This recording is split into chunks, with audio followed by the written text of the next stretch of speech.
Assalamualaikum warahmatullahi wabarakatuh. Perkenalkan, nama saya Aura Midita Tandriawaru, bisa dipanggil Aura. Saya seorang mahasiswi yang berkuliah di Universitas Mula Warman, Fakultas Teknik, Program Studi Arsitektur. Di kesempatan kali ini, saya akan menjelaskan tentang Vitruvius dan unsur utama dalam arsitektur.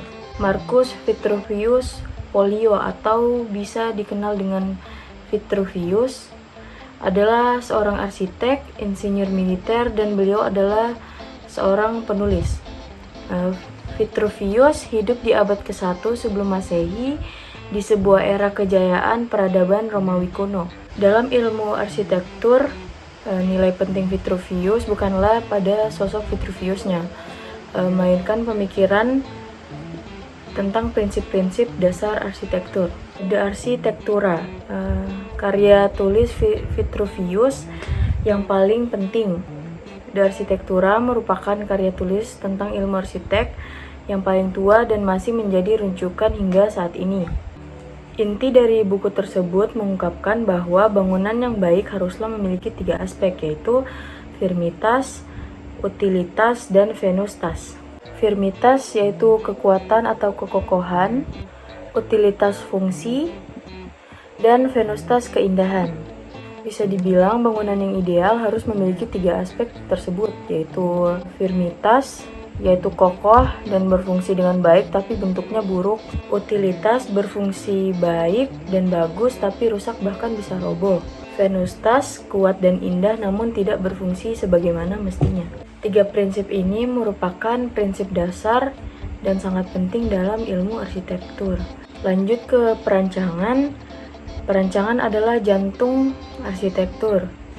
Sebagai hal terpenting dalam arsitektur, ranah perancangan menempati proporsi terbesar dalam taksonomi ilmu arsitektur. Ranah perancangan merupakan gabungan dari 3 unsur utama, yaitu bentuk dan ruang, konteks, dan kebutuhan. Unsur utama perancangan arsitektur. Perancangan arsitektur adalah proses kegiatan yang melibatkan pengolahan bentuk dan ruang serta aspek-aspek yang terkait lainnya untuk menghasilkan suatu karya arsitektur. Kembali ke ranah perancangan, yaitu konteks. Konteks adalah korelasi antara bangunan yang akan dirancang dan lingkungan tempat terbangun. Dalam konteks terdapat 3 aspek utama, yaitu bangunan, tapak, dan iklim. Di dalam aspek bangunan mencakup tipe, ketinggian, struktur, konstruksi, material, mekanikal, elektrikal, plumbing, dan keseimbangan gedung. Di dalam aspek tapak mencakup ukuran lahan, jalan dan akses, kondisi sekitar lahan, topografi, kondisi lahan, view, vegetasi, dan kebisingan. Dan yang terakhir dalam aspek iklim mencakup suhu, sinar matahari, kecepatan angin, kelembaban, dan curah hujan. Lanjut ke ranah perancangan yang kedua, yaitu kebutuhan. Kebutuhan merupakan unsur perancangan yang terkait dengan tujuan pembangunan dan standar-standar yang dibutuhkan saat bangunan beroperasi.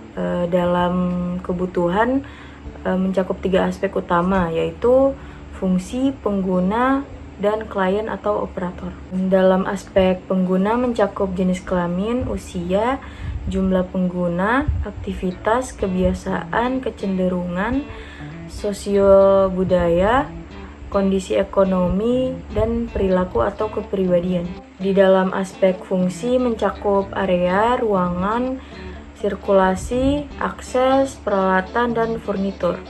Dan yang terakhir dalam aspek klien atau operator mencakup visi dan misi, struktur organisasi, sistem atau manajemen, dana, dan jadwal. Lanjut ke ranah perancangan yang ketiga atau yang terakhir, yaitu rupa.